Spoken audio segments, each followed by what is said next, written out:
So we spoke about the reincarnation cycle, the concept that we embrace, that hinder us for to fully embrace the whole truth of our true nature.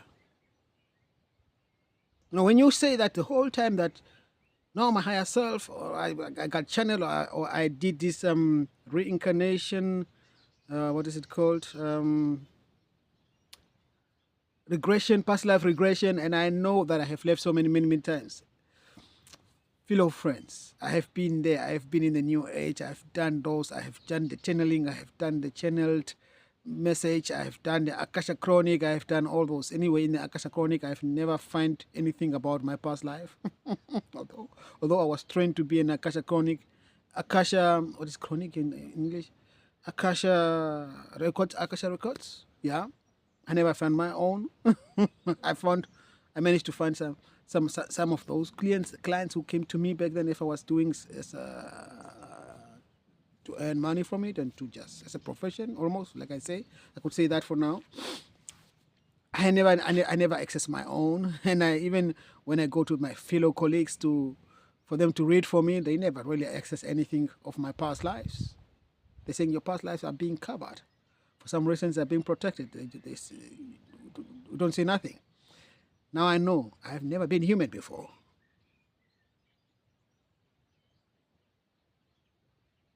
What I am, I'm not going to tell you. Yeah, it's none of anybody's business. What a dimension I come from, where I come from as an entity, as a being of light who responded to that call.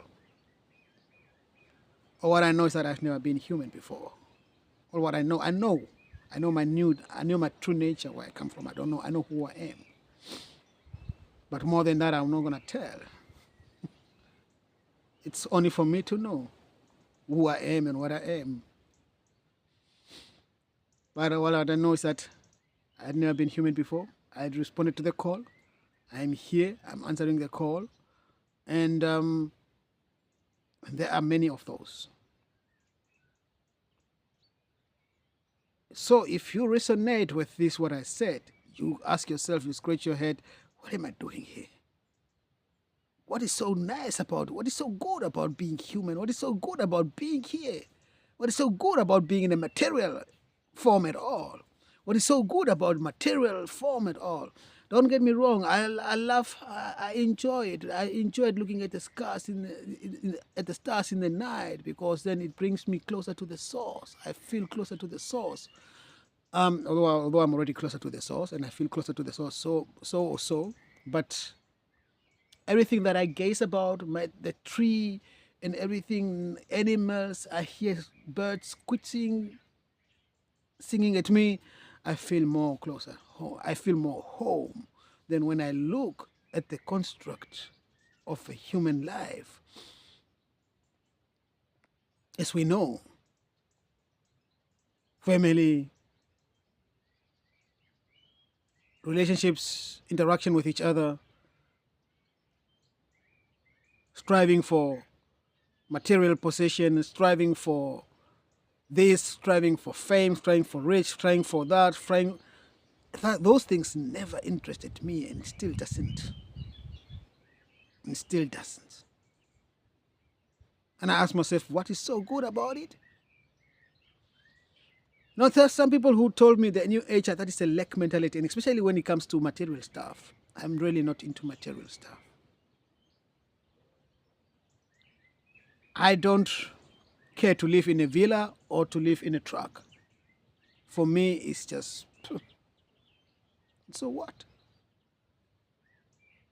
Some people are saying, when I say, hey, I embrace my tribe, living in a truck, for example, it's a lack mentality, it's something that you have to heal, something like from the ancestral, whatever, we don't go there. I know I came here to heal the ancestral line too. If that is, so be it. No worry about that for me. But my true nature is not of this world. So it doesn't cling and attach to things from this world. And maybe that's also you. and you and you and you, because I know a lot of those themselves who call themselves starseeds.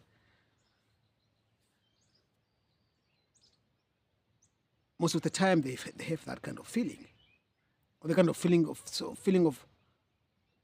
lost. I'm not feeling. I feel out of place here on this planet. I feel out of place, and when you feel out of place on this planet, because you know that you have never been part of this reincarnation cycle that we call that game that we call reincarnation. You've never been part of that. You just came with a mission, a clear assignment from the source. Rescue this planet. Rescue the divine souls. Help them to rescue themselves, basically. You cannot rescue them. Just help to anchor your frequency, your high frequency, the light, you channel. This is true, what Dolores Cannon said. I'm also getting that from my team, and I also know, especially when I work with the grade of Gaia too. So I know what I'm channeling and anchoring into Gaia, because I work with Gaia. I partner with Gaia, like I said. And those are many people who, that's why we're being fought so much, because the darkness, the dark force, they know why we came here for. They know who we are. They know we are not part of that reincarnational cycle, and they know who we are, and they know why we are here. And they say, we don't dare let you complete your soul mission, because that means game over for us. When you anchor in here, higher frequency, light, and higher consciousness, there's no more food for us. There's no more battery for us. And that is true. This is what I'm getting. They are not reincarnated. Those who are here, they are here. They're here. They can stay until one day Gaia shake them all off. But they will not be reincarnating anymore here, because the great of Gaia is changing, and the vibration of Gaia is changing. They don't have access to this reincarnation anymore here. And thank God, and thank you for you volunteering to come and anchor this light and this high frequency and this high consciousness here, so that the earth can vibrate at another level. And in turn, that is freedom for the divine sparks and divine souls, because the archons, the reptos, the demon incarnate, they cannot reincarnate here anymore, because the frequency doesn't match anymore. They used to reincarnate now and then, come and say one and go. As we say, they're still now struggling to hold on to the last fighter they can hold on, because though they're still running the show, still not for long.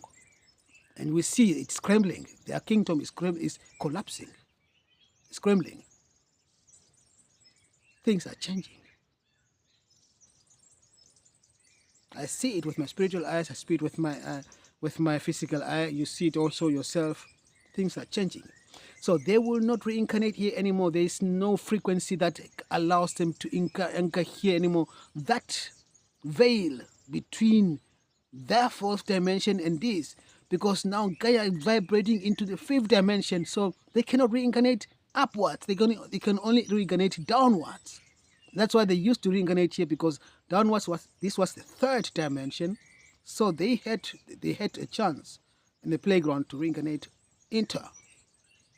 No more. This is what I'm getting from my soul. No more. There are still those who are pregnant with those beings. Those beings who are pregnant with those beings, some of them are getting miscarriage, because the souls, if you want to call it a soul, that entity that is supposed to be in that baby cannot match. Is not compatible with the frequency around anymore. So some are getting a miscarriage. Look around you, you will see some are getting miscarriage. Some are not able to get pregnant anymore, because if they only can produce those entities, not souls, then they are not able to get pregnant, because no If they are able to get pregnant, if they manage to get pregnant, then they get pregnant to a soulless being. Also, those are limited. They are more and more limited. Basically, at the end of the day, only divine sparks will be having a chance to reincarnate here. Stay tuned. We're coming back again. We'll talk about the reincarnation of the future.